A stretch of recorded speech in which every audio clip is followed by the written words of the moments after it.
I wish to welcome you all, and so that we can be able to begin the program, as we have already received our chief guests.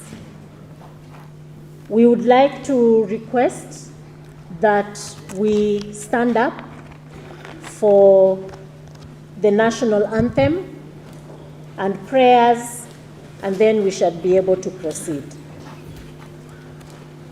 The national anthem will be led by our Kenya Institute of Curriculum Development Choir, led by Madam Gloria Sungu.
Thank you very much to the KICD choir.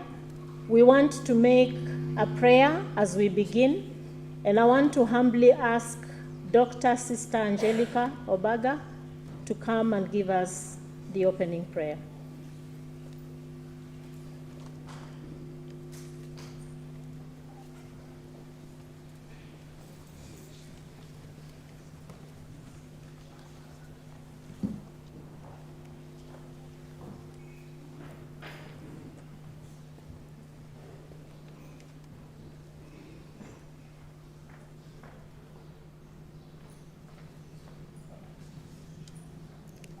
Let us put ourselves in the presence of the Almighty Father for the conference that we are starting today for the next 4 days, that the Almighty Father may take care of each one of us and ask for his protection. In the name of the Father, and of the Son, and of the Holy Spirit, amen. Almighty Father, we come unto you this morning to thank you, to praise you, to glorify your holy name. We want to thank you for all that you have done for us in the past, the achievements that you have, the people of God who have come. May you take over the situation in this room and the facilitation. We present to you all our facilitators for the next 4 days. May your divine wisdom, your divine knowledge, and counsel come upon each one of them. Bless KCD. Bless all the stakeholders. Bless all those ones who are associated with this conference. And those ones who have not reached, dear Lord, we ask you for that you may protect each one of them. And at the end of this conference, we give you all the glory. All these prayers, we ask you through Christ our Lord. Amen. Father, Son, and the Holy Spirit. Amen. Thank you very much. Delegates, we may be seated. We would want to ask our KICD choir to entertain us with a number or two. Karibuni sana.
Thank you very much to the KICD choir. Let's give them another round of applause. At this juncture, our chief guest, we would wish to humbly request that you join us on the podium with the patron of ACA.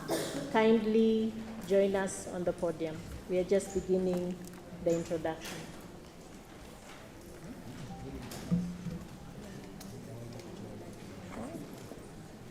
Yeah.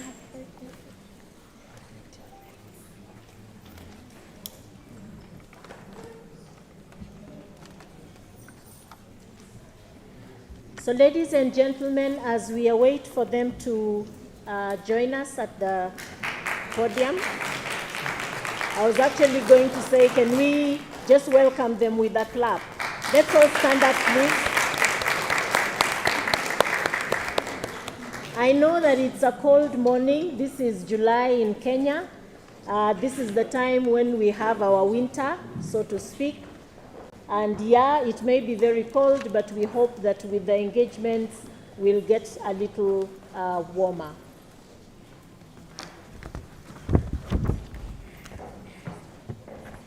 I know the director will be joining us on the podium as well in due course. So ladies and gentlemen, this is a major day for us. This is the conference of the African Curriculum Association.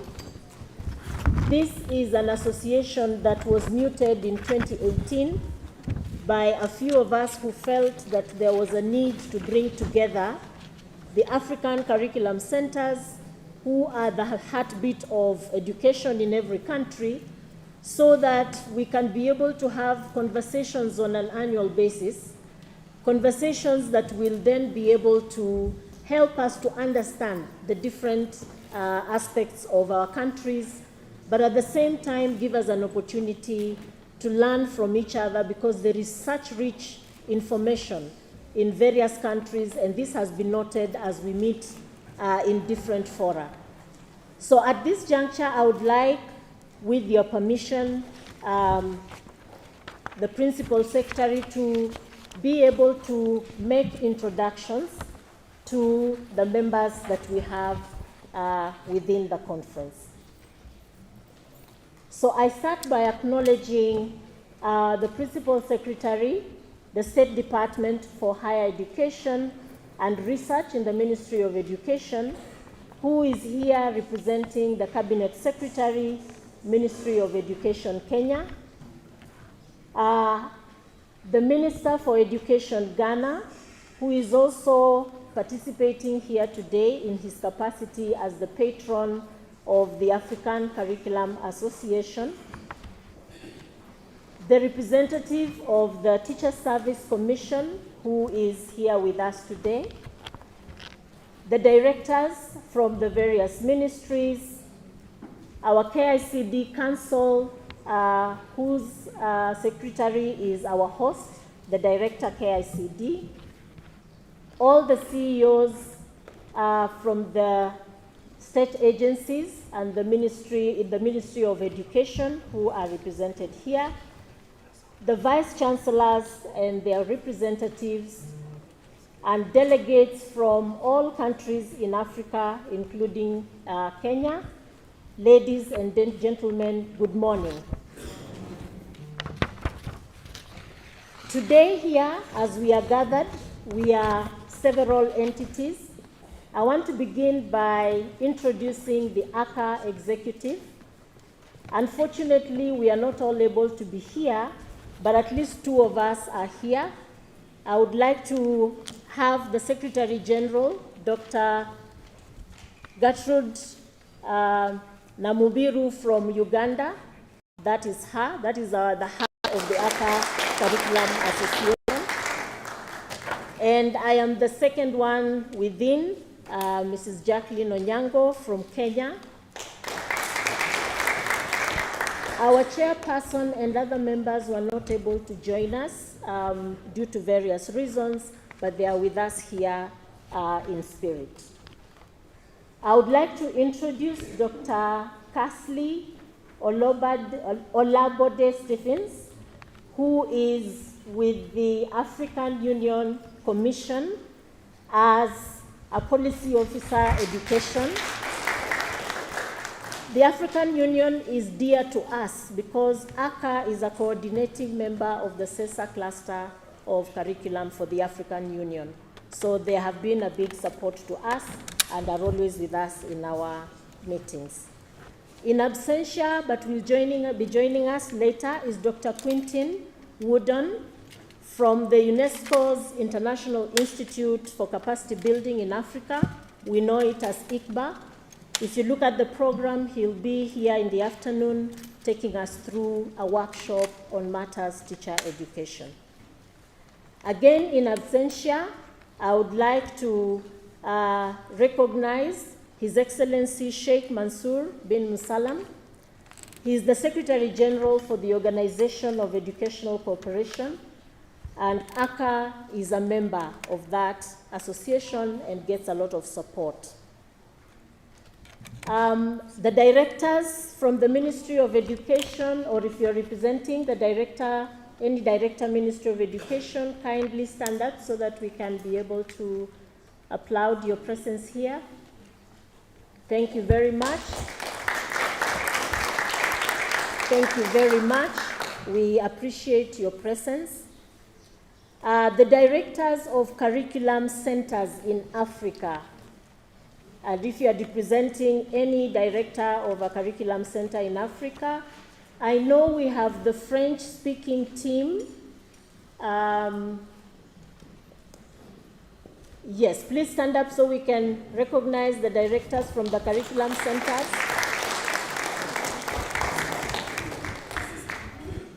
Okay, translation is going to be done in a moment. The translator is a bit late. Kindly bear with us, but they'll be here with us. We want to recognize also the vice chancellors who may be here, or their representatives. If we may stand, please, so that we recognize you. We know we have Kenyatta University represented here. We have Laikipia University. Kindly stand up. We would like to recognize you. Moi University, Jaramogi Oginga Odinga, Kaimosi Friends. We have St. Paul's University. Thank you very much for joining us today. If we do have CEOs or staff from the sagas of the ministry who are represented here, like Kenya National Exams Council, the Kenya Institute of Special Education, KEMI, kindly stand up so that we can recognize you. Thank you. I know we have Semastea online. They are part of this with us. Teachers' unions, NAT and KUPET, and any other teachers' unions that we have, any representative, kindly stand up so that we can recognize you. All right, they may be on their way. I know they had confirmed. Professional bodies, KEPSHA, the KESHA, the Kenya Private Schools Association representatives, kindly stand up.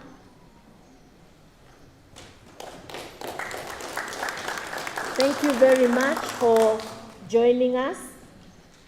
We have representation from Elimu Yetu Coalition led by Mr. Joseph Wasiongo and Madam Magdalene. Thank you very much.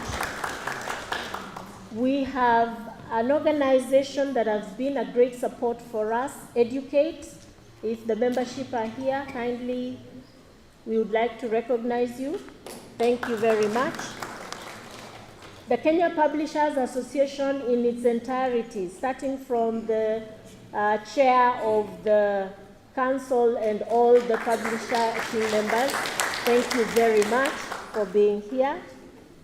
We know that they are exhibiting, and so we are again saying the exhibitors who are with us, we know the publishers are exhibiting, Codris is exhibiting, Kisa is exhibiting. All the exhibitors kindly stand up so that we can recognize you, because we shall be visiting the areas of... I expected the publishers to stand again because you are exhibiting. Thank you very much. Then we have all the delegates from the various countries in Africa. And as I call out the countries, let's stand up and remain standing if we are here. We know that some of them are online, but those of us who are here, kindly let us stand so that we see we are the delegates for this conference. Benin, Burundi, please stand up and let's remain standing kindly. Cameroon, please let's remain standing because we are the members of the association. We'll be giving ourselves an applaud. Chad, I know Chad are here. Congo Brazzaville, okay. Gambia,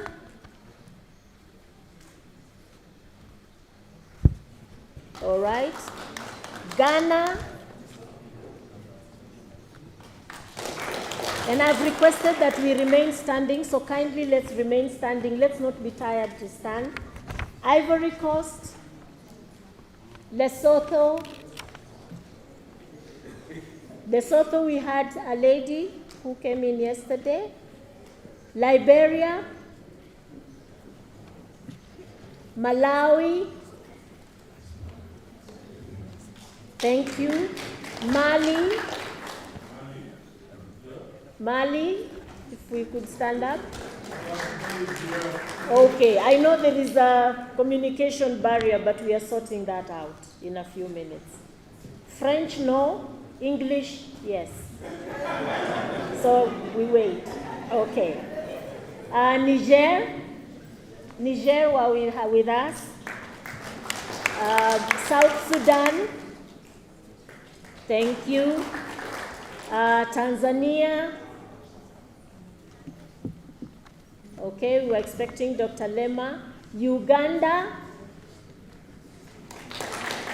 thank you. The host delegates, Kenya, where are we? Stand up, all of us. Seriously. And of course, we must recognize the members of the Fourth Estate right at the back who have done a good job to keep us on board. Thank you very much. We just want, as we stand, let's all stand up. Oh, Sierra Leone. Any other country I may have forgotten?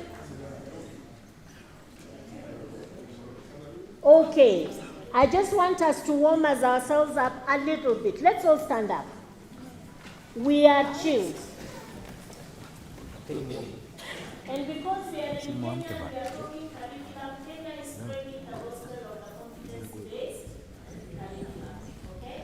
There is a club that we have created for ourselves on how we club for ourselves to symbolize our confidence-based curriculum, the CBC. So we are going to demonstrate it, and then we will be able to do the same. And once you have done the CBC club, you will shake the hand of whoever is next to you. We are beginning today, friends. All right? So this is how the club will go. And it is all of us, including all of us up here.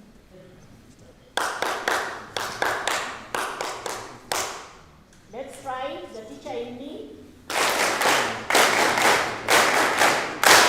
Okay, very good. You have done it wonderfully. So we're going to do 3 of those. And after those 3, shake the hand of at least 3 people around you. Because these are the new people you're going to spend with for this whole day. So let's go together. 1, 2, 3.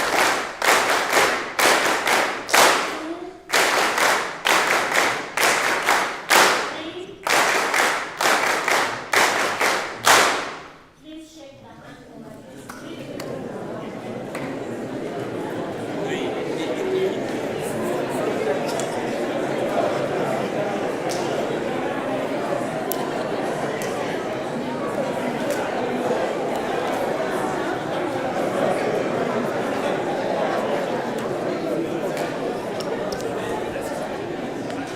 Okay, ladies and gentlemen, we have added some warmth to ourselves. We may be seated.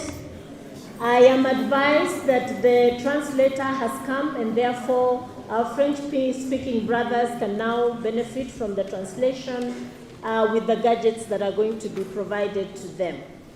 Ladies and gentlemen, allow me then at this point to invite the Director KICD, Professor Charles Ongondo, so that he can, as the host, come and welcome each and every one of us to this event and to KICD. Asante. Let's give him a clap.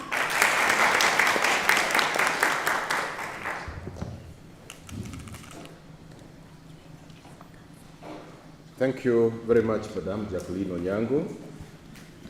Our guest of honor today, the Cabinet Secretary for Education in the Republic of Kenya, represented by the Principal Secretary for the State Department of Higher Education, Dr. Beatrice Inyangala. Our keynote speaker, who is also the patron of the African Curriculum Association, and also the Minister for Education in Ghana, Honorable Dr., I hope I'm pronouncing it correctly, Honorable Dr. Osei. And Dr. we are extremely honored that this is the fourth time, I think, we are going to have the pleasure of listening to you. And colleague delegates, I promise you that it's one of the speeches you'll want to remember for the rest of your lives. The leadership of the African Curriculum Association, the CEO Teacher Service Commission, represented here by Dr. Ndamburi, my friend, the Chair of Council, Kenya Institute of Curriculum Development, all delegates, ladies and gentlemen, good morning. Good morning. In this part of the country, we also like to add, God is good all the time. And all the time. God is good. Thank you very much. Guest of honor, KICD staff know if they don't say the wow 3 times, a short course later might just follow, because the director is passionate about that. Our guest of honor, colleagues, delegates, at the Kenya Institute of Curriculum Development, we are extremely joyed. Some people say overjoyed. We are very honored and we are proud to be the 4th hosts of the African Curriculum Association Conference. It gives us great pleasure that we have representation and delegation from all those countries that have been mentioned. And as a Curriculum Development Institute, we are looking forward to a very, very vibrant engagement in the next 3 days. My duty at this point is to warmly welcome you to this institute and hope that while you're here, you'll get time to walk around, to be introduced to some of the facilities that we have. This is extremely important, especially for my colleague CEOs of Curriculum Development Institutes from other countries, so that then we can start to put on record the repertoire of facilities that we can start to share. And therefore, to make your stay here extremely comfortable, we have assembled a lot of staff, actually all staff from the Institute, to be at your service. At this juncture, therefore, allow me to request all colleagues in this room who work for the Kenya Institute of Curriculum Development to be upstanding, so that then the delegates are able to identify you. So give them a clap. Thank you very much. Please be seated. Our patron and the leadership of ACA, one of the things we have decided as an institute is that all our curriculum development officers will officially join those who have not joined the association as members, so that the institute will be paying subscriptions fee for all of them, and that we believe will enhance the debate. Among us here are people who work for finance as accountants or auditors. Among us here are lawyers, These people, guests of honor, our patron, normally subscribe to associations, and if you fail to pay your subscription for a year, you are declared to be a member who is not in very good standing. So for us curriculum developers, can we also decide that we shall call this the KICD declaration, that all curriculum development officers shall be regarded only to be in good standing if they subscribe continuously as members of the African Curriculum Association. I thought that the leadership of ACA were going to clap for me. At the Institute, colleagues, my colleagues at KICD know that I wasn't going to sit without saying this. Our responsibility is to develop curricula and curriculum support materials. And the curriculum support materials are in three shapes. They are digital, they are print, they are electronic. But we have a range of functions, 15 of them, that broaden our scope of operation to a number of activities, among them collecting, documenting, and disseminating information related to the curriculum. And because of that, we consider this extremely relevant to what we do, and none other than our Cabinet Secretary is in this room to confirm that this is an activity that the national government wishes to associate with. I do not want to make a long speech at this point. I have a presentation tomorrow morning when I'll be exploring the complex matter of navigating multiple curriculum reform issues. So at this point, allow me to do just two quick ceremonies, our patron and chief guest. Allow me first to introduce the Chief Executive Officer's representative, Kenya Teacher Service Commission, to make a remark. Then I will invite my Chair of Council to now officially welcome to the home and introduce other members of Council. Our chief guest, our patron, the Teacher Service Commission in Kenya is a constitutionally independent body, but at the Institute, we profusely, let me use that word, rely on their magnanimity to be able to carry our functions, because the curriculum is developed through the participation of teachers. If I don't invite Dr. Naburi to make a remark, he might just deny me the presence of teachers in August, and I will have failed in this duty. Dr. Naburi, welcome. Let's give him a clap as he comes. Thank you so much, Director, Kenya Institute of Curriculum Development. Our guest of honor this morning, represented by our Principal Secretary, Higher Education and Research, our Minister from Ghana, who is with us as the patron, our KICD Council that have hosted us today, our delegates from other countries, ladies and gentlemen, good morning. It gives us a pleasure on behalf of the CEO Teacher Service Commission, Dr. Nancy Macharia, to be invited in the opening ceremony this morning in this conference, which we value a lot as a commission. All of you are aware, Teacher Service Commission is mandated to register teachers and deploy and send them to the public schools in this country. And we work very closely with the Kenya Institute of Curriculum Development, because after they have developed the curriculum, then it is Teacher Service Commission that picks it up so that it is actionable in our institutions.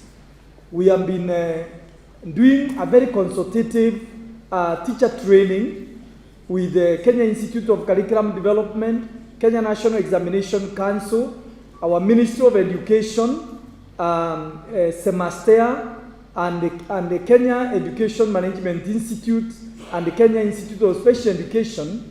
And we have been carrying out a very comprehensive teacher training using the curriculum that has been developed by the Kenya Institute of Curriculum Development and assessment content that has been developed by the Kenya National Examination Council. Teacher Service Commission is committed to see that the implementation of the curriculum that has been developed is actually implemented as expected and as guided by the Kenya Institute of Curriculum Development. And therefore, in this conference, it will be very critical for us to be able to listen to some of the innovative aspects that are coming out in the issue of the curriculum development that we want our teachers to pick up and be able to implement in our schools. And therefore, on behalf of our Commission Secretary, we are so grateful that we are part and parcel of this conference. We have about a number of our members here. I want to request the members from Teacher Service Commission who are participants of this conference to stand up so that the members can recognize that you are around to be able to listen and we are able to implement this. Thank you so much, and thank you so much, Director, for inviting us. Thank you. Thank you very much, Dr. Namburi. Ladies and gentlemen, colleagues, CEOs, Curriculum Development Institutes, it is always extremely important to rely on practitioners, active implementers of the curricula, to give you constant feedback and also to participate in curriculum development process. And so because of that, Dr. Namburi, we are really proud that TSC is joining us in this function. Allow me now to bring on board my chair of the Governing Council of the Kenya Institute of Curriculum Development.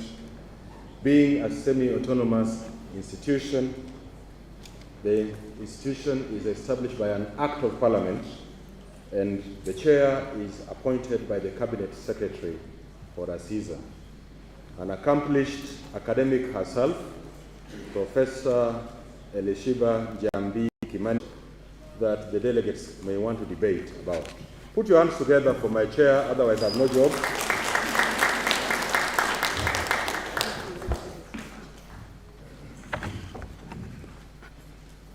Thank you, my CEO.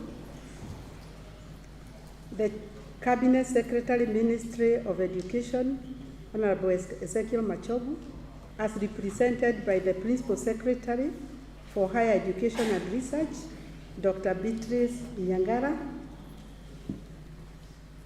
the Honorable Dr. Yausei, the Deputy Minister for Education of the Republic of Ghana.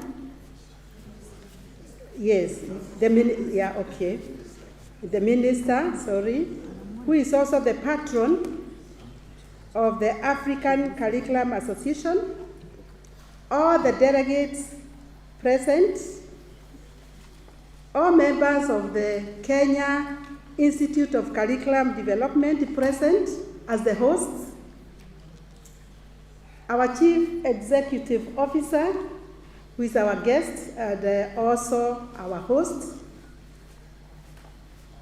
I also recognize the members of council who are here, all other delegates, and all protocols very respectfully observed. Good morning.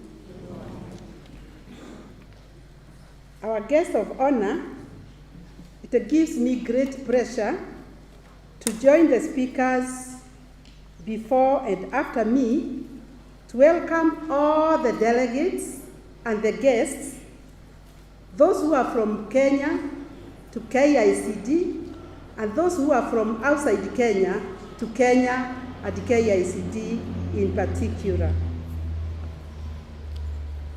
The council, which I'm privileged to chair, is the governing body of the Kenya Institute of Curriculum Development and is mandated, among other things, to oversight the effective implementation of the Institute mandate, core of which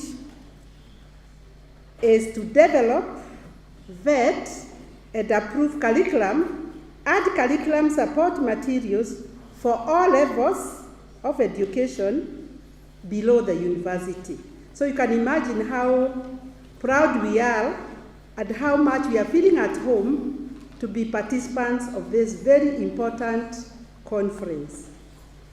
At this juncture, our chief guest, allow me to introduce The members of the council who are present, please remain upstanding. As I read your name, you can wave to the delegates. We have Dr. Andrew Rasugu Riech. There he is. Daktari is representing the public universities in the KICD Council. Then we have Florence Garari. Madam Florence is representative of the Kenya Secondary Schools Head Teachers Association. We have Mr. Julius Mwatu, please wave. Mr. Mwatu is our co-opted member specifically for finance and audit services. We have Mr. Kibiwot Munge. Yes, he is waving. He is representing private sector in KICD Council. We have apologies. Please, you may sit, members. Thank you very much. Oh, okay. Last but not least, in any way, we have Mr. Johnson Nzioka. Mr. Nzioka is representative of the Kenya Primary Schools Head Teachers Association. Very important member because those are, among others, our core recipients of what we do in Kenya. Thank you, Mr. Johnson. I have the apologies of other three council members, Dr. David Jengele, who is the Chief Executive Officer of the Kenya National Examination Council. I also have apologies from Mr. Wesley Tor, who is a representative of the Principal Secretary of the National Treasury and Economic Planning, and Mr. Gabriel Madenge, representative of the CEO, Teacher Service Commission. They were all willing to be with us, but unfortunately they were caught up with other national duties, and therefore they could not be with us, but they have told me to read their apologies because they are with us in spirit, and they are very much interested in the outcome of this conference. Lastly, chief guests, I wish... Oh.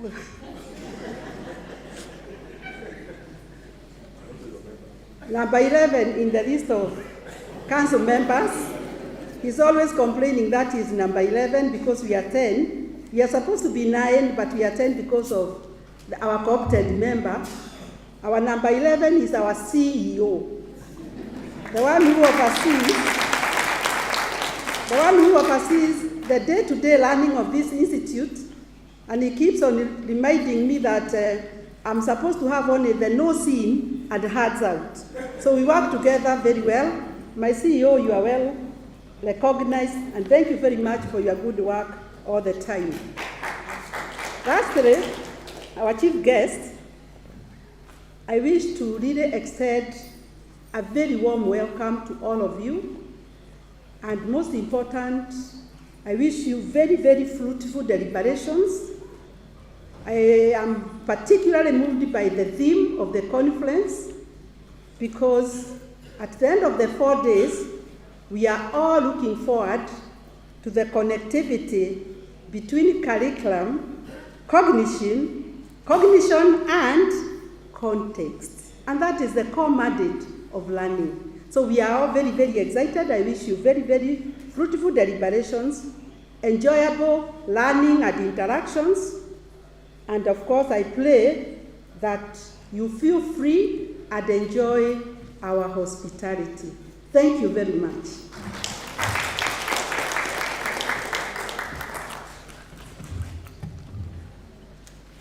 Thank you very much, my Chair of Council. Please give her another round of applause.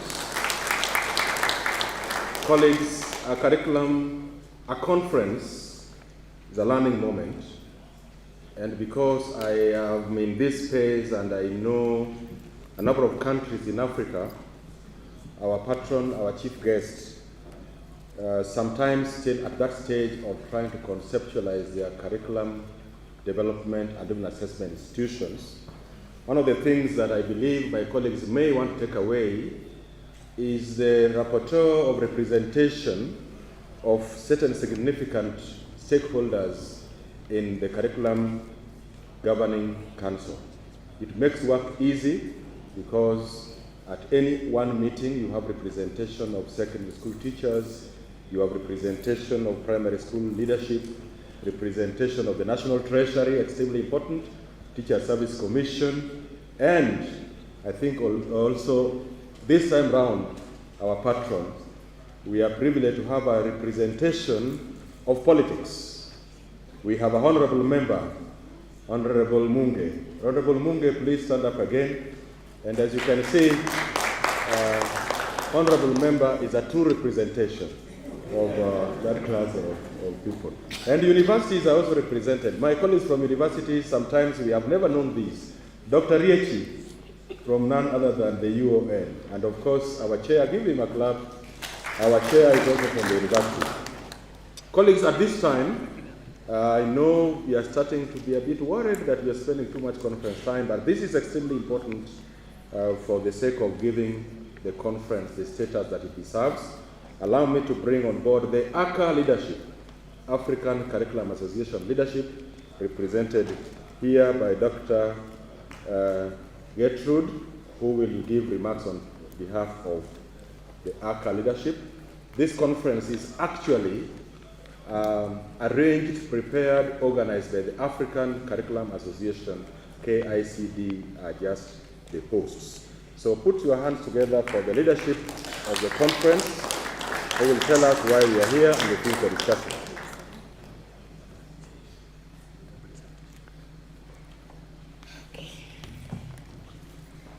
Yeah, thank you so much. Good morning, colleagues. Yeah, as he has said, I'm the Secretary General for African Curriculum Association. I'm here to represent the chairperson in this conference who is not feeling well health-wise. The Cabinet Secretary, Minister of Education, the Minister, Honorable Dr. Yao, Minister of Education for Kenya and our patron. You will excuse me, I will not go through the protocol, but what I have to say is that protocol observed. Yeah, I'm here to deliver the welcome remarks for my chairperson, who is not here with us. And again, you will excuse me, I will just read the way she put it. Our dear delegates and members of the African Curriculum Association, on behalf of the ACA executive and my own behalf, as interim chairperson of the outgoing executive committee, I welcome you all to the 4th African Curriculum Association Conference, and thank you for honoring our call to attend this conference. I also thank the government of Kenya through the Kenya Institute of Curriculum Development for hosting this conference. Considering that curriculum is at the center of learning, your attendance to this conference is a sign of our commitment towards building quality education systems in Africa through interrogation of the connections between curriculum, cognition, and context to foster learning for sustainable futures.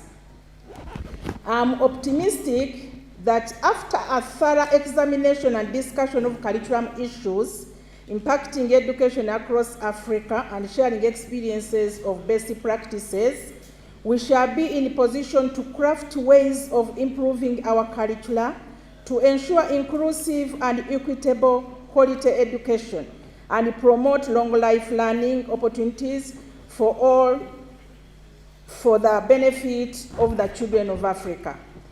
I want to take the honor of thanking our partners, African Union, Institute, IBE, UNESCO, and OSE, Organization of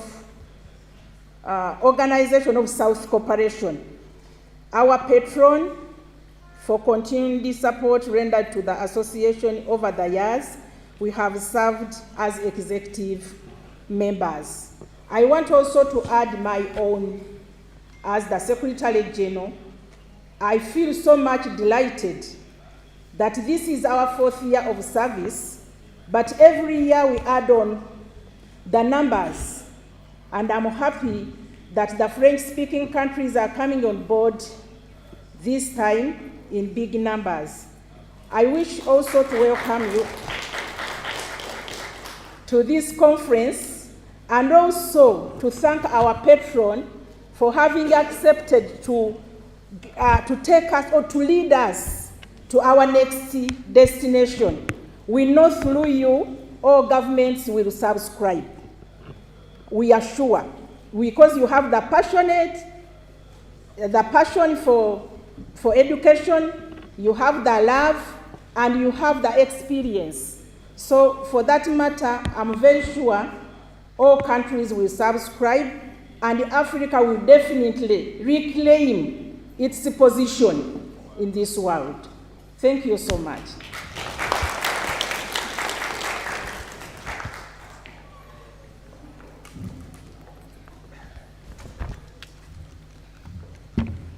Thank you very much, Gertrude. Members of ACA will agree with me that Gertrude easily qualifies to be called the best communicator because of the vibrant way in which she kept communicating about the conference, the organization, and the different stages. Ladies and gentlemen, representing our Cabinet Secretary is an accomplished academic. I have known her for a while as a facilitator of 21st century pedagogies, especially for higher learning. She hates seeing people talk the way I am doing because she believes that a teacher should talk for just about a quarter or maybe 1/10 of the time for a lesson.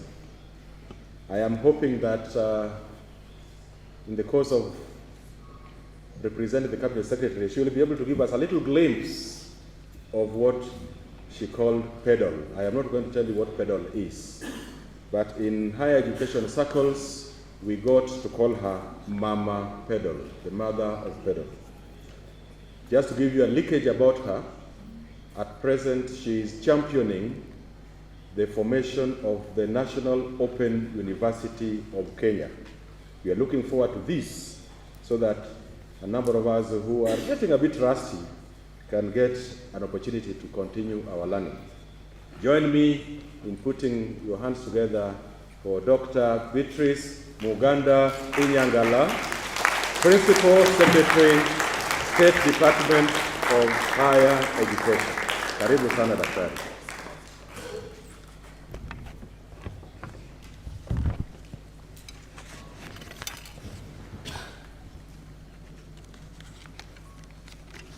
Our chief guest, the Minister for Education in Ghana, the CEO Teachers Service Commission, CEO Kenya Institute of Curriculum Development, CEOs of the sagas under the Ministry of Education, directors from the Ministry of Education, vice chancellors present, delegates from countries in Africa, delegates from Kenya, invited guests, distinguished ladies and gentlemen, good morning. Today, my work is simple. It is to represent my Cabinet Secretary and to read his speech. And I have to deliver it so well, without adding a full stop or a comma, so that I can be sent again and again and again, right? But before that, as a mother of pedagogy at the university level, maybe I want to share just 2 messages. What you do is sacrosanct. It is very important because through curriculum, we create and tell our life stories. And so we have to mold the curriculum so well that it generates those positive life stories. It connects us as Africans because we draw from the same source.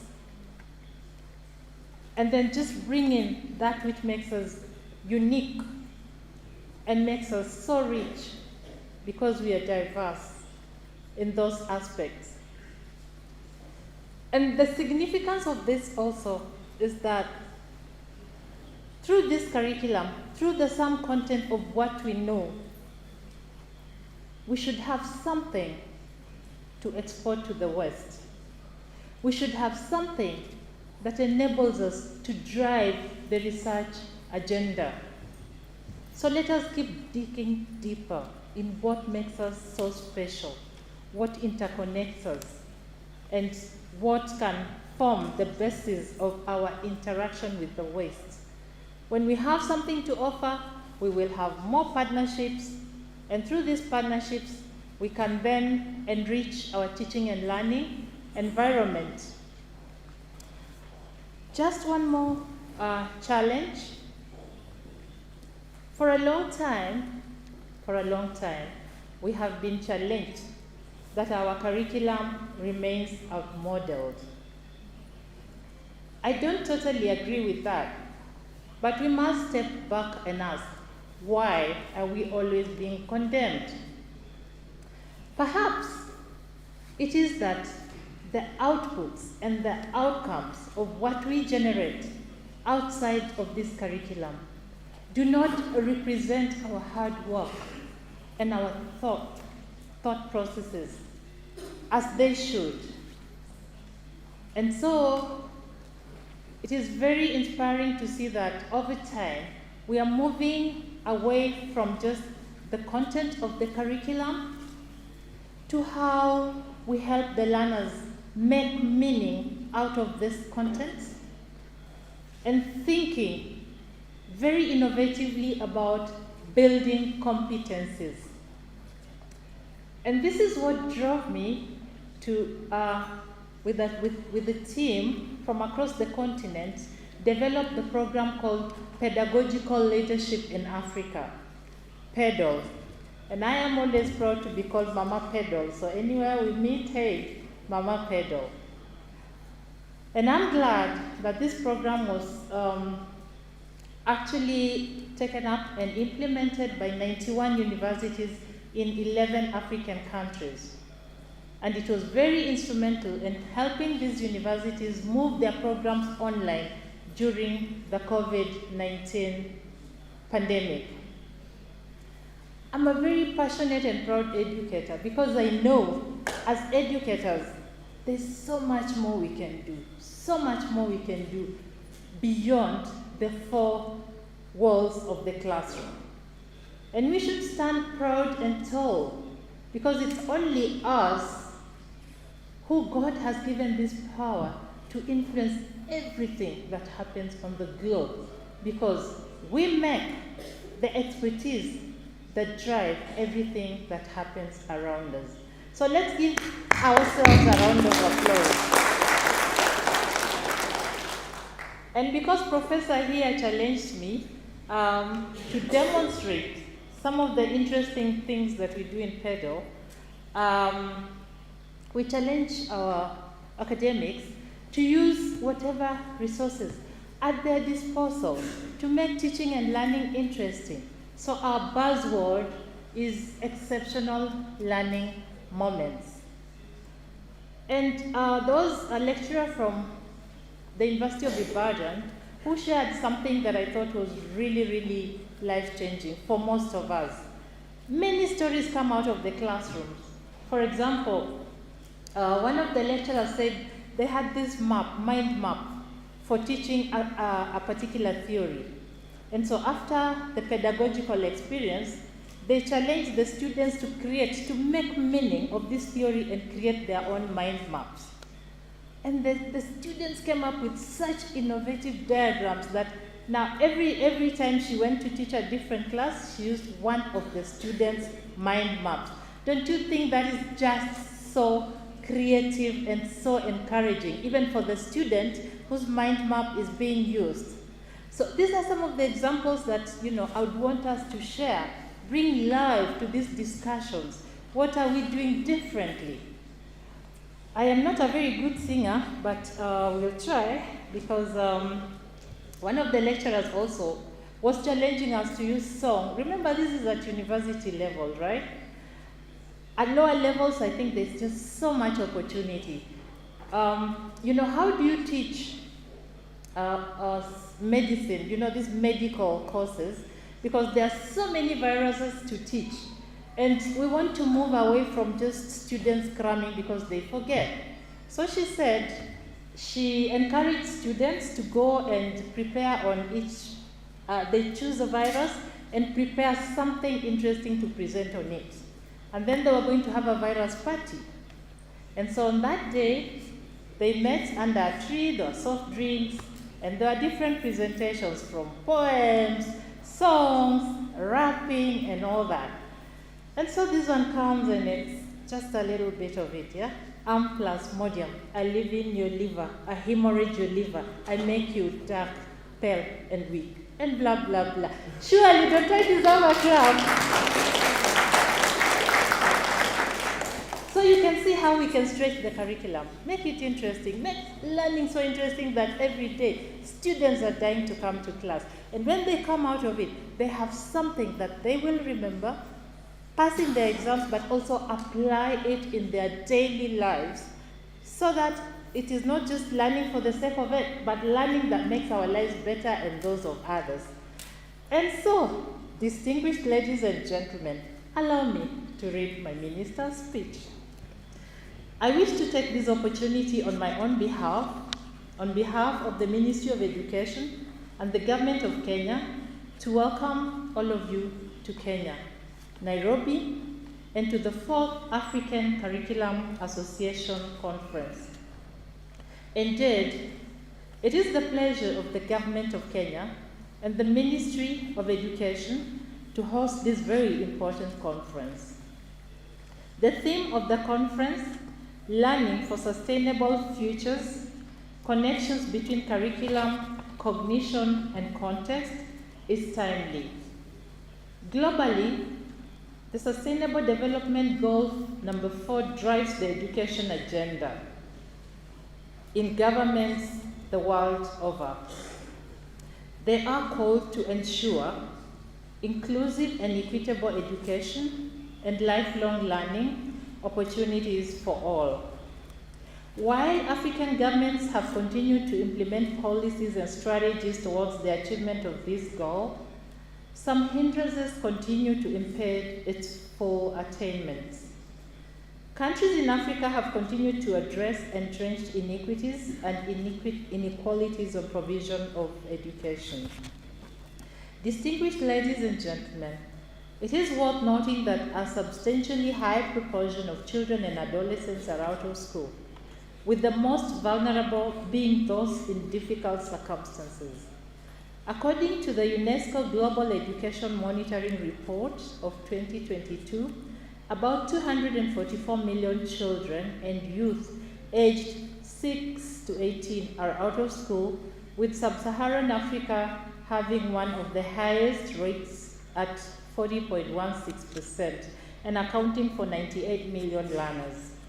Moreover, the COVID-19 pandemic precipitated a global learning crisis, and according to the Sustainable Development Goals report of 2022, over 147 million children missed over half of in-person instruction. Sadly, it is estimated that over 24 million learners may never return to school. The pandemic also provided opportunities for improvement of learning environments and enhancements of remote learning. The same report indicates that globally, 25% of primary schools lack electricity, drinking water, and basic sanitation, while another 50% lack computers and internet connectivity. Indeed, the learning environment is extremely constrained. I'm sure that these statistics are also indicative of the issues we grapple with in the education sector in our individual countries. Distinguished ladies and gentlemen, it is against the backdrop of this that we hold this conference. As we consider the objectives of this conference, I take delight that this platform will provide opportunities for participants to share knowledge, experiences, best practices, and common challenges facing the education sector in the continent. Key in the 3-day conference will be issues related to curriculum, teacher education, assessment, and the place of technology in today's education space and world.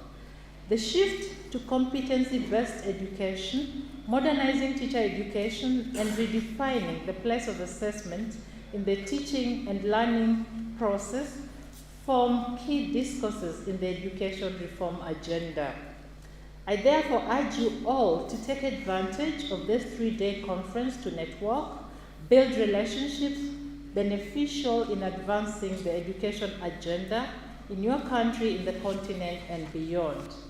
Distinguished ladies and gentlemen, I'd like to express my gratitude to the African Curriculum Association and the partners who are funding this conference. Specifically, let me thank UNESCO, the CESA Curriculum Cluster of the African Union, Organization of Education Cooperation, and the Ministry of Education in Kenya, our ministry, and specifically the Kenya Institute of Curriculum Development. Finally, I wish you a very engaging 3-day conference and a pleasant stay, as I also invite you to enjoy what the city offers and a cup of tea in my house as well. Thank you. And now, it's my singular duty and honor to invite someone who is as passionate about education as myself. Our Honorable Dr. Yo-Osi Adutum is currently serving as the Deputy Minister for Education in... Oh, it's written Deputy. This is a problem when you write, when you read, eh? Okay. So again, it's my duty and honor to invite someone who is as passionate about education as myself, Honorable Dr. Yo-Osi Adutum, who is currently serving as the Minister. The Minister. A clap for that. For education.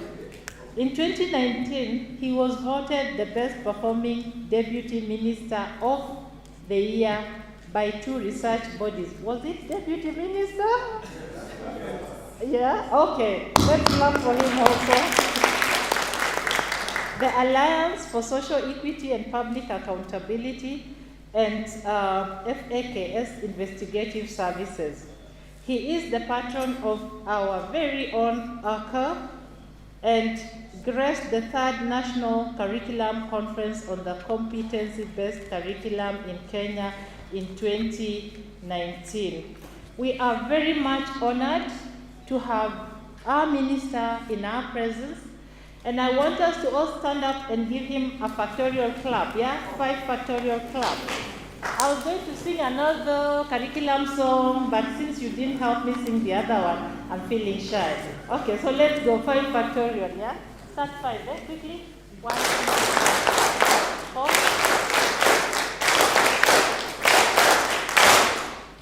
Definitely is your start.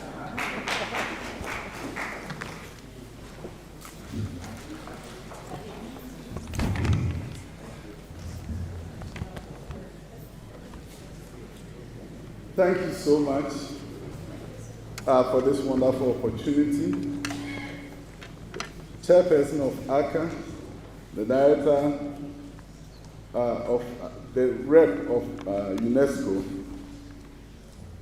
Director General of this great institution that is hosting us here today, CEO of various organizations here represented, the rep of the cabinet secretary, very eloquent, passionate about education, executive director of ACA, friends from the media, invited guests, and all reps of ACA from various countries here in Garden, and distinguished educationists who are here today. I'm honored to be with you today on this occasion of the annual conference of ACA.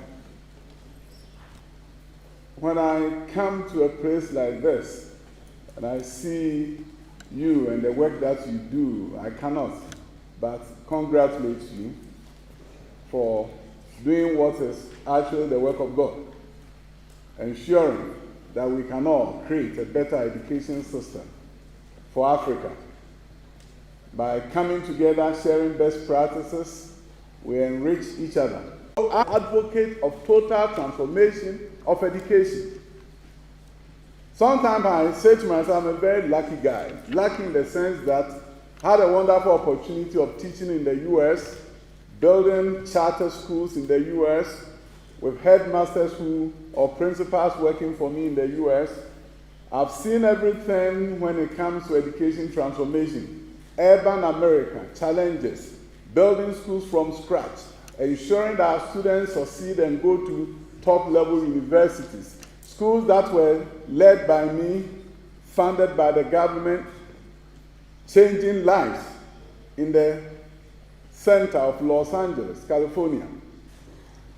Earning a master's in education management, a PhD in education policy and administration. I'm a lucky minister for education. Lucky in the sense that I know education inside and out. I've taught in the classroom. And that is why I don't hesitate at all to enter classrooms in Ghana and teach. Go to a classroom and teach, and those are enjoyable moments for me because inside and out teaching is what I love. That's why I call myself the teacher-in-chief of the Republic of Ghana. So I've been fortunate to know where we need to take our education system to. So if you are writing the curriculum for me as a minister, I review it. This young man is here. He has high school curriculum sitting in my office. I'm reading through every one of them. And I'm giving him suggestions as to how we can write a curriculum that can change secondary education in the country. I give an example of a curriculum mismatch. Look at the curriculum, the social studies curriculum for Ghanaian high schools. Junior high and high school, senior high. So I became a minister, I took a look at it and I said to myself, students are doing well on the social studies exams, no doubt.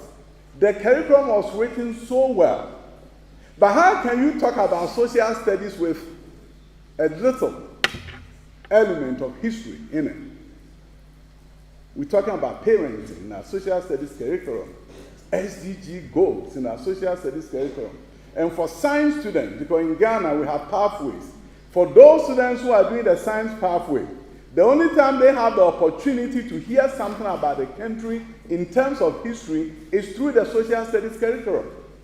But we gave a framework, we gave a blueprint to the curriculum developers. They developed the curriculum so well. But it also meant that Ghanaian children who are doing science don't know much about their country because the curriculum is anemic when it comes to history. It doesn't mean the curriculum developers did not do their work.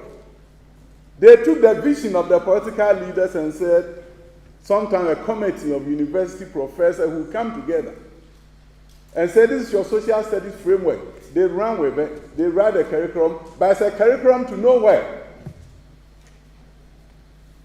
Because you can pass the social studies exams in Ghana, and they do very well now. But after they finish the social studies curriculum and move into the university, become medical doctors and engineers, they know nothing about what brought about the nation Ghana. So I want you to begin to look at what you are writing and begin to see, is this going to transform the fortunes of our country? So we have become the advocates because we know we've done it since independence, written beautiful curriculum. Sometimes they are not even implemented. And where they are implemented, you implement it to fidelity, but it doesn't mean it's going to change your country. We are not even talking about the hidden curriculum. This is the explicit curriculum that we are familiar with. What are the messages buried in the books and the curriculum that will change the mindset of the children? Are these children going to have growth mindset to believe in themselves that everything is possible? How is that buried in the pages of the books that we've written out of this curriculum? That the African child has a growth mindset. I always tell people that what I got from America was not about what I learned from there, what I in the school system or the money I made. It was the idea that everything is possible. That can change the fortunes of your country. And that future is in our hands. When I came to Kenya about 3 years ago, and I had a wonderful opportunity of addressing a major education conference, that was when you were bringing about the competency-based curriculum, and there was a lot of agitation in the country. And I sat on the same platform with the president. And I shared my story of what we were doing in Ghana and what I did in the United States of America. To be frank with you, that 14-minute speech made me famous. It went viral about 3 times. And I got calls from everywhere in the world. So Kenya, when I come here, I come with great memories, fond memories of coming to your country and encouraging you to do what was right. I made a statement to the effect that I saw the airplanes at the airport. Kenya Airways, the pride of Africa. And yes, you are the pride of Africa. But I also said then that 10 to 20 years from now, I'll even be more proud of you. You'll be more of a pride of Africa if your children will be the ones assembling the planes or building those aircraft that you are flying. That is when you can truly become the pride of Africa. Passing through your airport, and I was asking myself, all these escalators, when are we going to get our children to be the ones building them, designing them? That is when we truly become the pride of Africa. So I believe that the vision that we can create as educationists of where we want to take our education system to, based on where we want to take our nations to, is what is going to inform an effective curriculum writing, which, when written and implemented, would then transform the fortunes of our country. We cannot continue to be labeled as a continent of poverty. I was looking at the data that was shared by Bill Gates, talking about people in extreme poverty. Extreme poverty. A few years back, Africa's proportion of those in extreme poverty in the world was about 25%. Then came the transformation in China and other Asian countries. And they ran away from the extreme poverty bracket and left Africa there. So if you look at the pie graph then and the pie graph now, the pie graph then, Africa's share was about 25%. But when they left us there, we are about 90% of that pie graph with the people in extreme poverty. An education system that does not transform our economic fortunes does not and should not be described as an education system. So the curriculum writing, that is just a mismatch. You are writing the curriculum, but what you are writing about is not going to change our continent. Then we are in trouble. What are the African classics? What are the books that every African child should read before they graduate from high school. AU, we need leadership. I know your rep is here. What are the African classes? In Ghana, I decided as a minister for education that every child, by the time they get to primary 6, should read the story of Kofi Annan, a Ghanaian who became the Secretary General of the United Nations. So I wanted the children to understand that if this man growing up in Ghana as a young man could become the leader of the world, you, a Ghanaian child, anywhere you find yourself, you can also be a leader. So the books have been published, and the President of the Republic, as you can see from there, read it. One of them with the children of Ghana. So every Ghanaian child is going to. This is where the hidden curriculum comes. This is where you are empowering the children. Yes, they are reading, improving literacy, improving comprehension, but your whole focus is the messages that they are taking from reading of that book. It's more important than the comprehension skills that they are gaining.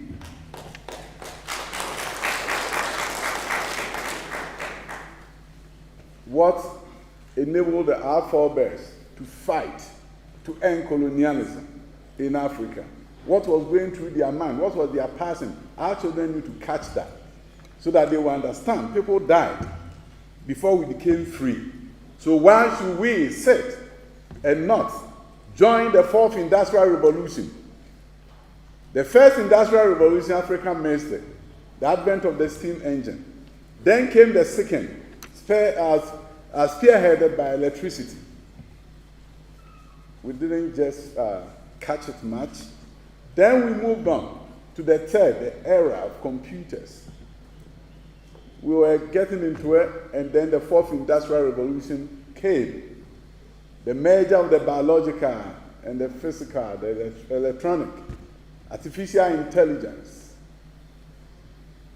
Now that is what is going on. When we cannot get our children to read, how do we participate in the 4th Industrial Revolution?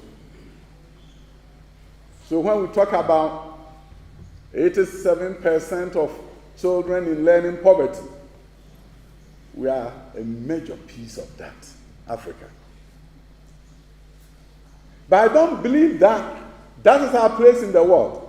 It's going to take a fierce determination from you and the political leadership of Africa to change the fortunes of Africa. I taught in the U.S. school system. You go into a class and it's so difficult, especially urban America, getting American children to pay attention to you in the classroom. In my schools, I had to do everything, including weekly learning celebrations, where every week, student of the week for every single teacher was celebrated to get the attention of the children, because I had to get them to go to school on Saturdays. I had to find a way to motivate the American child, literally begging them to study. Then I come to Africa. I walk into a classroom. African children will stand up for me as an adult. They may not even know you. You enter in the classroom and they stand up. In Ghana, I know. Until you tell them to sit, they don't sit. If we can't make African children the best in the world, it's our fault and not theirs. They are so good, so respectful. But instead of empowering them, most of the time we go ahead to tame them further by telling them we are the adults, we are in charge, we keep quiet, write everything that we write, we give you on the board, and during the examination, tell us exactly what we told you. As I recently said at the United Nations, we've tamed the African child. How do we write curriculum that remove those shackles and get the African child to aspire, express his or her opinion in a respectful African way, and enliven the classroom discussions, and develop a growth mindset, a mindset that says everything is possible? I believe the better days of Africa is ahead of us and not behind us. But it's calling upon all of us to begin to challenge the status quo. Let us be agents of change. Let's challenge the status quo and begin to look at how do we create critical thinkers. Whether we are using the new Bloom's taxonomy, which says the highest level of learning is creation, or we are using the word depth of knowledge. Let us move away from the time when we talk about what are the causes of pollution, the effects of pollution, to a place where we will say, create a city without pollution, which will mean that the students will have to work in group, collaborating. It means they have to present their results at the end, communication. It means they will have to be critical thinkers and they will be creative. So you have your 4 C's done. That is the kind of classroom we need to create for us to break loose of this poverty tag. In Ghana, in 2015, only 2% of our primary 2 students could read. Difficult task. But I want to show you an image here of a girls' school in Ghana and what they are doing, to kind of let you know that it's possible for us to transform our fortunes. This is a girls' school in Ghana in a bit of a remote location, not those in the cities. And I'll give you a minute to take a look at what is going on.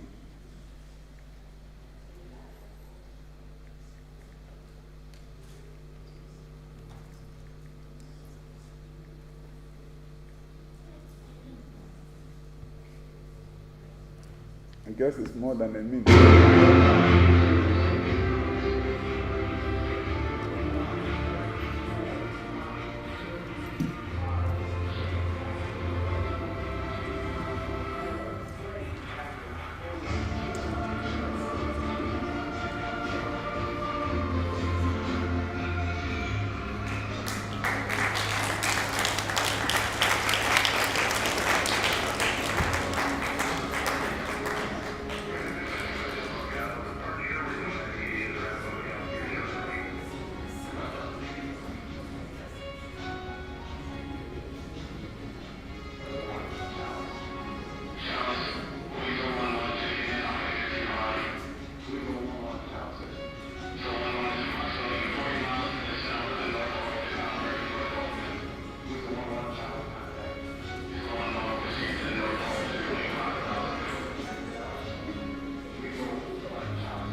Okay, it came back.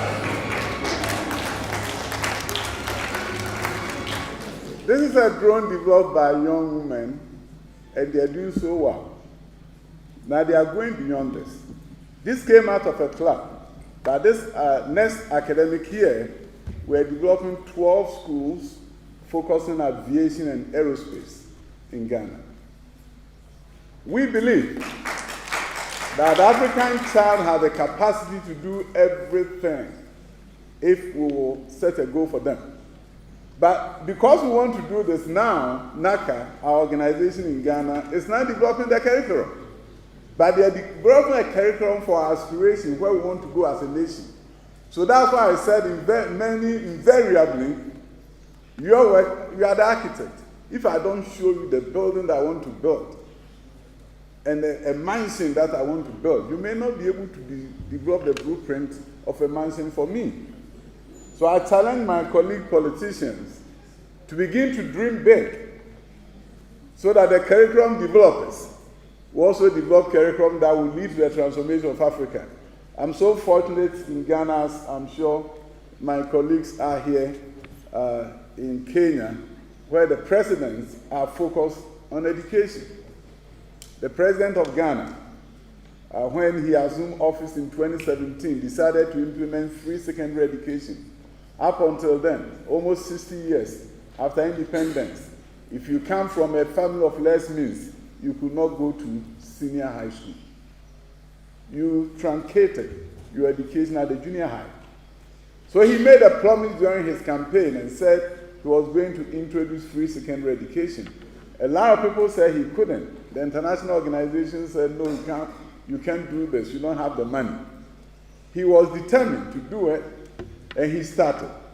First year, 2017, we began the adventure. 2018, more students were coming from nowhere. Everybody wanted to go to senior high school. Now, the enrollment was 800 130,000.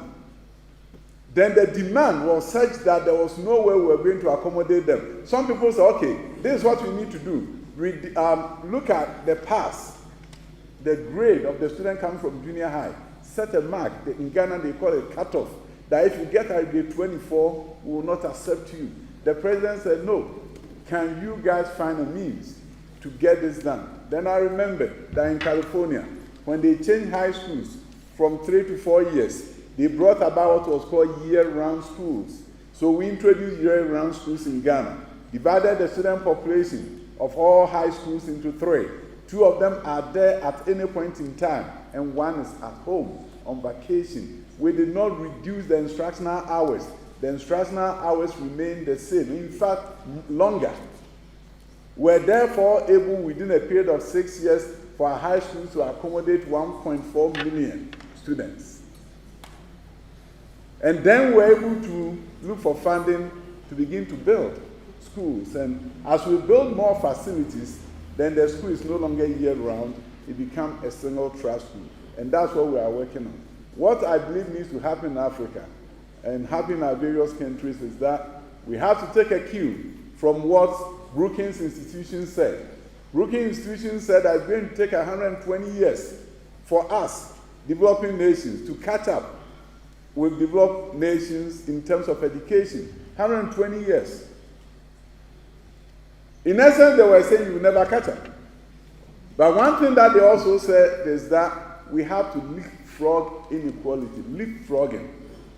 So if you look at what Ghana did with free secondary education, before the introduction of the double track or the year-round school system, it was estimated that it was going to take 20 years for Ghana to even begin implementing free secondary education.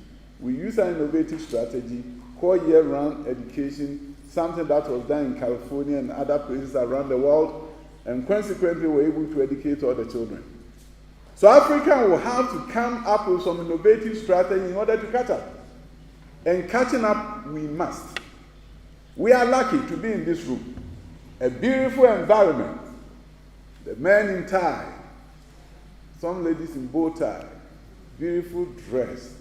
But cast your mind back. There are some people that you went to school with in the primary schools who will never sit in a room like this. There are some people in the villages and towns that you come from who may never get the opportunity to be in a room like this in this country, in our various countries. And it is for them. At least if they have missed it, their grandchildren should not miss the opportunity that we have that makes us eligible to be here. If their children miss it, we cannot allow their grandchildren to miss it. It is for them that we have to fight and work hard to ensure that we create a level playing field for all, irrespective of which part of the countries that they were born. They may have been born, giving birth to in the urban area. In Ghana, we call them Zongo. Or some remote place, somewhere in our countries. Their future should be different. And we have to do everything possible to fulfill the cause of Africa, to ensure that we can forever change the fortunes of our continent. The last image I'm going to show you is this school in my village where I was born.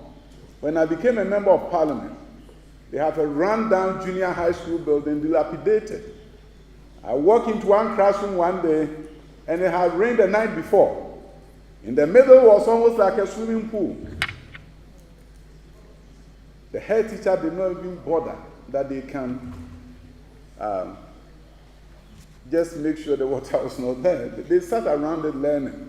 I was angry. And I said to the headmaster, why do you allow this to happen? He said, you know, the roof is leaking and there's nothing I can do. And I was standing there saying to myself, I'm going to have to roof this for them, do the roofing. But I also heard a voice telling me, all that you can do is to roof this. You build schools in America and in your hometown, in your village. they should still go to school in this building. That set me off on an agenda to forever change that school as a model for the country. I called some friends around in the US and other places. They donated money. I started doing the layout of the place to place schools, new buildings there. I started, and in Ghana there's something called Common Fund, that some amount of money they give to parliamentarians to do development projects. So I began with it. And then the government came up with an innovative program called 1 million per constituency, $1 million given to you as the political leader to look at projects that you needed to do. I was able to convince my chief executive for the constituency, for the district, that let us put this into a model school that will be second to none in this country. So we began that adventure, was able to develop something. Then eventually we got support from the central government and have built a school. If you look at the children, these are primary 6. So this is a school where junior high and high school are together. And the junior high school begins from stage 6 or primary 6. Look at the way the children, these are village kids. I decided that in order for them to catch the transformation, I was going to even bring them chairs from America, which I did. So look at the chairs they are seated on. And every day, they go to school knowing that they can be the best in the world. No child sits in this classroom, look at the way they are dressed and think, I can be the best in the world. I go to visit, and sometimes when I visit them, I turn around and I become a bit emotional and say, here's to a dilapidated school. What brought about the transformation was not money, but vision. And that vision then drew people into support. And now we have a school that is better than some schools in developed nations. And this is where they are doing STEM.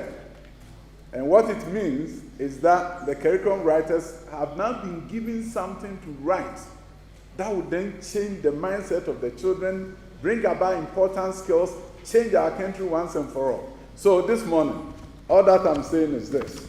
We are with you, and we have to be with you. But you are the chief advocates for transformation.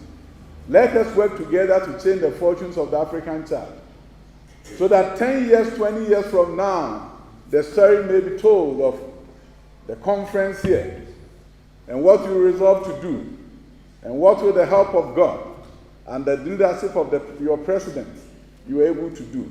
These are new high schools that are being built in Ghana. These are STEM high schools. They do biomedical sciences at the high school. They are doing robotics, engineering at the high school level. So these are dedicated schools for that purpose, and it's a boarding school. The children come from all over the country. There are about 10 of them. They come from all over the country, and they come to school here. These are the next generation of STEM professionals that we want to develop, and we are going to be developing.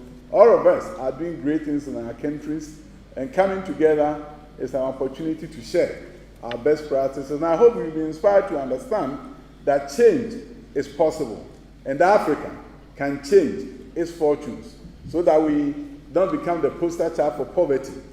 And that when we are giving an example of where there's poverty, it's going to be Africa.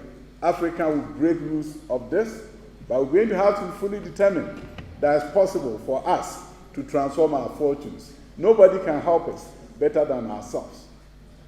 Let us be fiercely determined that our continent will find its place in the Committee of Nations and begin to show the world that in the same way other countries have changed their fortunes, we too can change our fortunes. We have young women here who are doing innovative things, and I believe that we can all do some big things for our continent.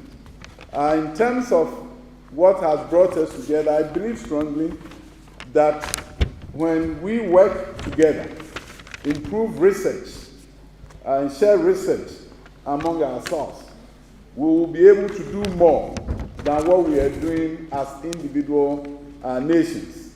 We all have best practices, and sharing them offers us the best opportunity possible. They wrote a speech for me, so I have to make sure.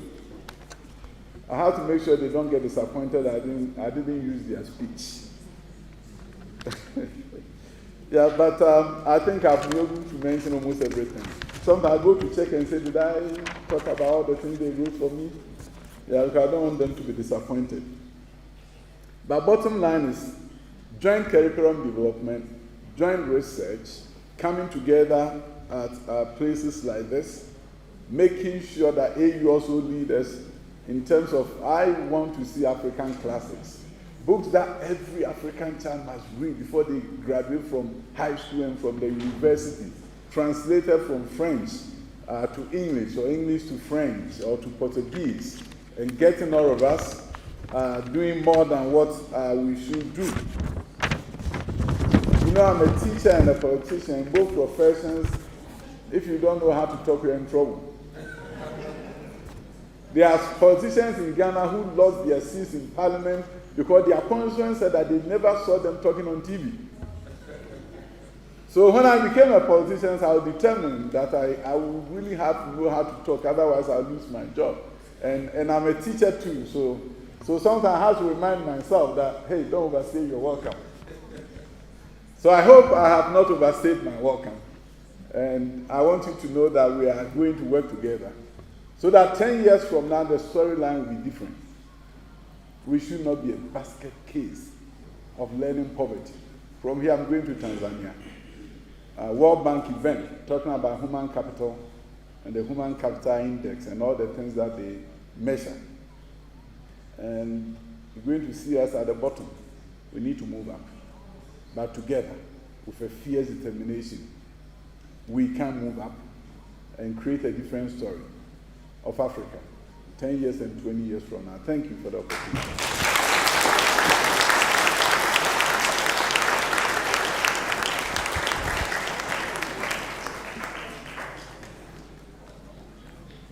Wow. Can you say wow? In bad English, can you say wow, wow, wow, wowest?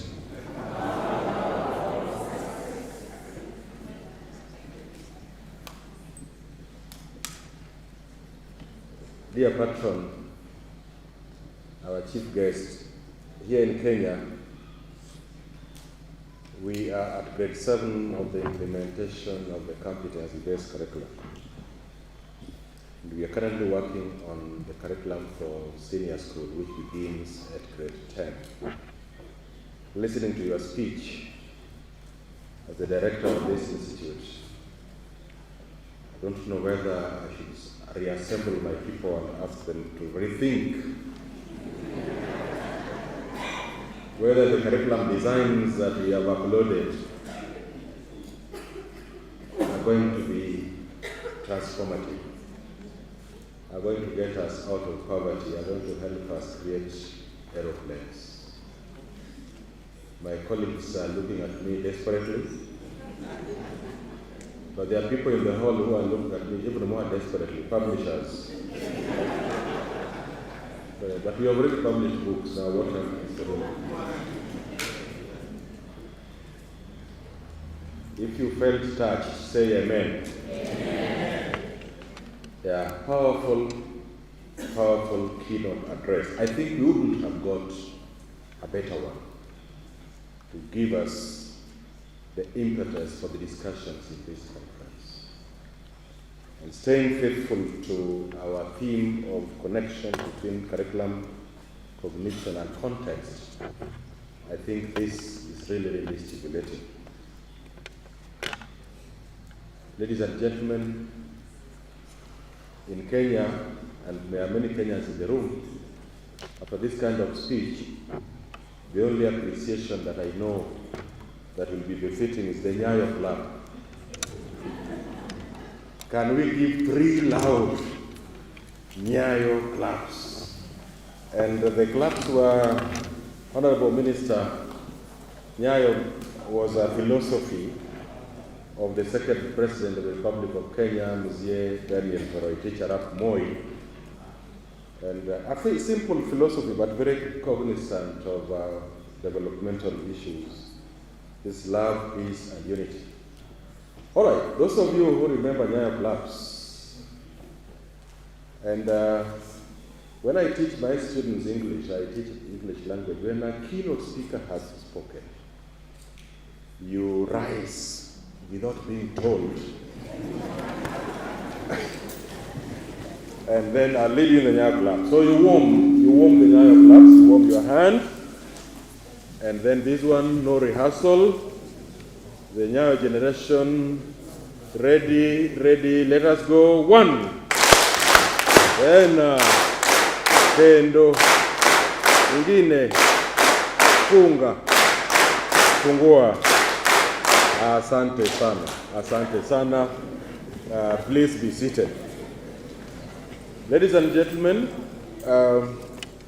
after that keynote address, we want to catch up with the conference program, and we are lucky that we have other presenters who are lined up already present in the room.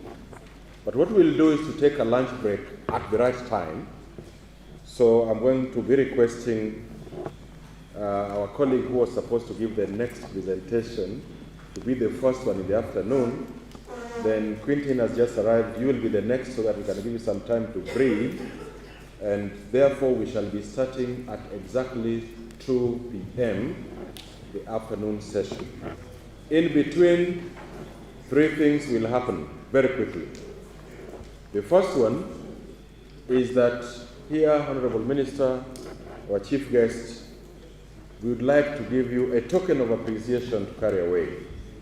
So we have some presents that we shall give, and I think starting with the Honorable Minister, who is the patron of the ACA, allow me to invite my Cabinet Secretary, represented by P.S. Inyangala, to make this presentation to the Honorable Minister as a token of appreciation.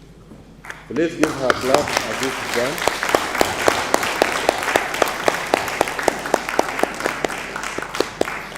Thank you very much. Thank you very much. I think so that we can remember it was a product of the Institute. Thank you very much. Please be seated, but P.S. Inyangala remains standing. And now, Honorable Minister, please sit down. P.S. Inyangala remains standing. As I request, Madam Gertrude, I'm going to give you an assignment of presenting the next gift to our PS as a token of appreciation for her grace in this occasion. So the next one, please. And we give it a clap.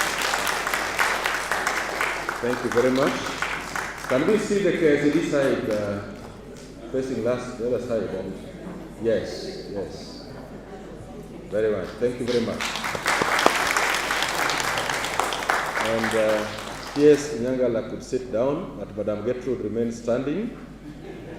As I give Madam Jacqueline Onyango the pleasure to present the next gift to our ACA leadership.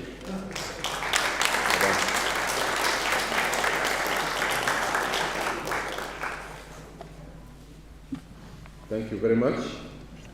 And we have some more. This time round, I will give one to my council chair. I have to make sure that I keep my job. My employer is in the house. You don't give everything, I don't keep one. And now I will, no, not you, Jackie, sit down. This is the opportunity for my chair of council to be given a present by the Minister for Education from Ghana. Yeah. This clap should be louder than the others. Thank you very much. Thank you very much. Oh yes. Now that there are pictures involved, I can move near my chair.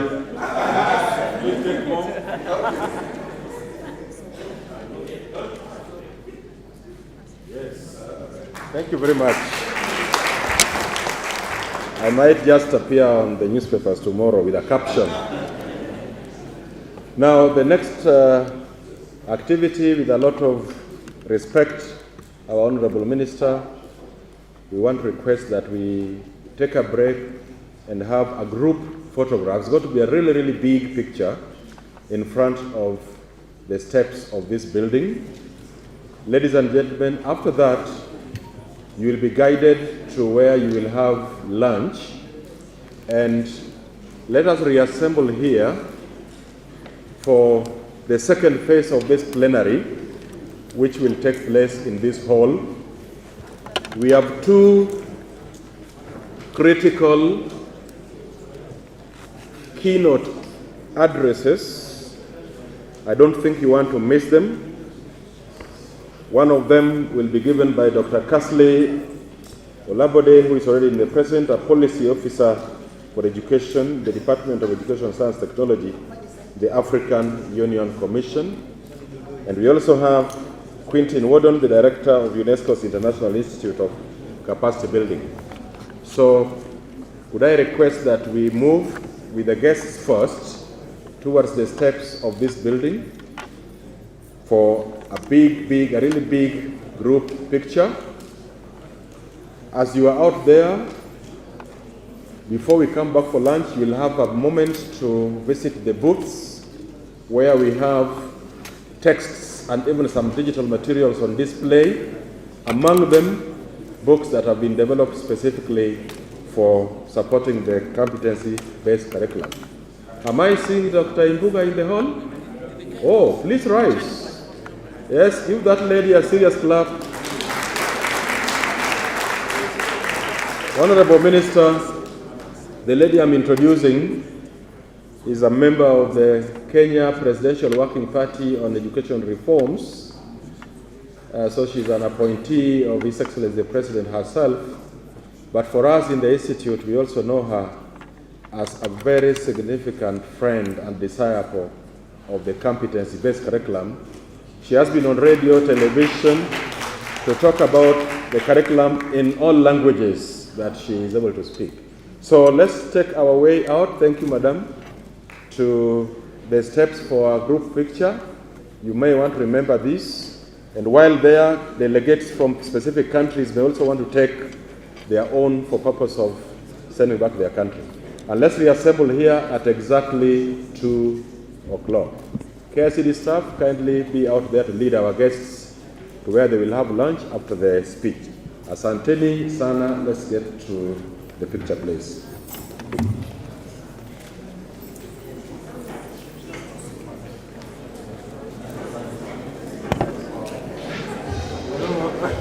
We are going to leave this.